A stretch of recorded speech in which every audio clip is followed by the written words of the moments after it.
Yo, kamusta everyone? Kamusta everyone? You already know who it is.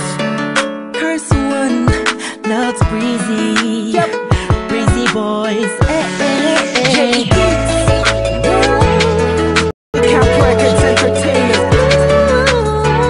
Dessert. Nabihag ng part 2. Rock criminal. There was one night ako'y nasa isang tabi session kasama ang mga Breezy boys. May konting conversation. Kamusta Don? Kamusta Blake? Kamusta Lux? Kamusta Stick? Masaya ako't magkakasama tayo ngayon. Pero paabot mo na ng stick ng Malboro na pula. Mali puti pala. Pero di na ako magpapaligoy-ligoy pa. Ko sa'yo may sasabihin ako mamaya. Ako'y nahihiya.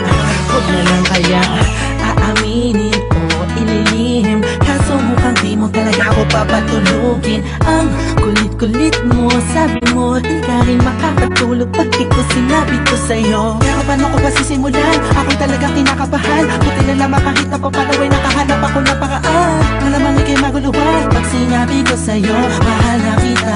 Ako ay nakihag. Kahit anong gawin ko upang maalis lang sa isipan ko. Kung gano'n ka kabait sa akin, sa tingin ko'y may kakaibang namamagitan sa atin. Ikaw ang sigaw, pintig ng puso ko. Salamat at naamin sa'yo. Ako ay napihag mo. Pinapangako ko kung makikita kita ay hindi na magdadalawang isip sabihin na ako yung dati na sa'yo'y nakatingin. Pwede ba kung lumapit ko bang sa'yo tanungin na di ba ikaw yung babaeng anghel na dumaan sa aking harapan? Para bang mababang talagang ganyan ang pakiramdam ko kasi ako'y ilag na at nahulog sa pangalawang pagkakataon. Hindi ko na palalampasin ang bawat yugto ng kabanata nating dalawa kung saan una tayong nagtagpo. Ako'y nagulat at biglang napahinto nang hinawakan mo ang aking kamay at sabay tayong umupo. Dahan-dahan mong sinabi sa'kin na gusto rin kita sana nung una inamin mo na. Dahil ayaw ko na sanang magpaligoy-ligoy pa, sasagutin kita ng oo dahil mahal din kita. Kahit anong gawin ko upang maalis lang sa isipan ko.